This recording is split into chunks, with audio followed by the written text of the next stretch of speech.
Need to orchestrate multiple planning operations? Multi-actions enable you to link together data actions and other common steps into a workflow that simplifies the planning process. Although data actions can contain multiple steps, each of those steps must operate on the same model. If your planning operations extend beyond this limitation, you can create multi-actions to link steps for any combination of model and version.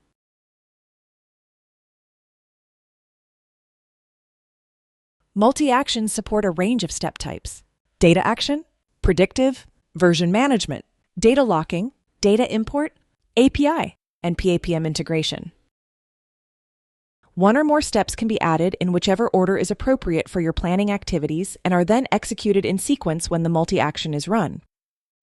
Keep in mind that a data action is a single transaction, even if it contains multiple steps. This means that if one step fails, any previous steps are rolled back. Conversely, in a multi-action, each step is a separate transaction. If one step fails, any previous steps that have finished successfully will remain in the history as completed operations. You can also revert an individual step independent of the others. The most common operation to include in a multi-action is a data action step. In this operation, you can provide an optional step name to provide more information to users who will run the multi-action, and then choose from any data actions that have already been created. You can find more information on creating data actions in other videos in this playlist. The model is automatically populated based on the data action settings. You can also choose where values will be copied if the target version isn't in edit mode and define whether any values copied to the target version will be published or not. Parameters that are defined in the data action settings are also exposed here. You can choose to apply a fixed value, or you can map the data action parameter to a multi-action parameter. If a parameter does not already exist, you can create it here based on the underlying data action parameter. This additional layer of configuration is critical because multi-actions don't have the same restrictions on data sources as data actions, meaning that you may be working with different dimensions across steps.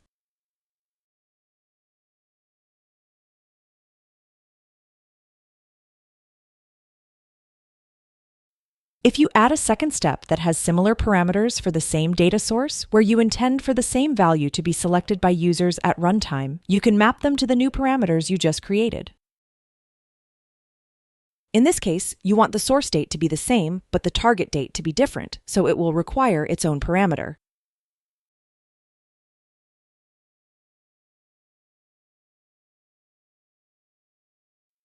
If a default value is provided for a numeric parameter, you can choose to use the value or create a new parameter so that the value is changeable when the multi-action is run.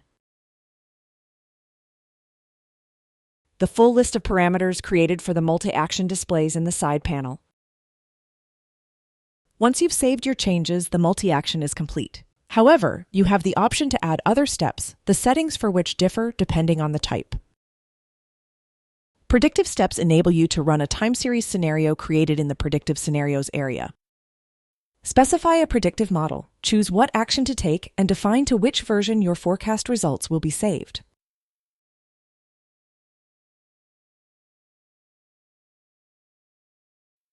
Version management steps allow you to automate the process of publishing changes to values in a specific model and version.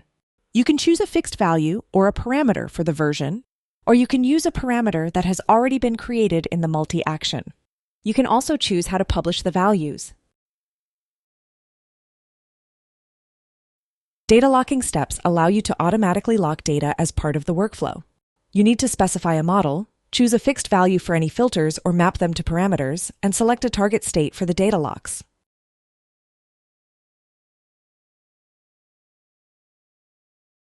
Data import steps let you kick off a scheduled import job for model or master data. You need to define a model and select an existing import job.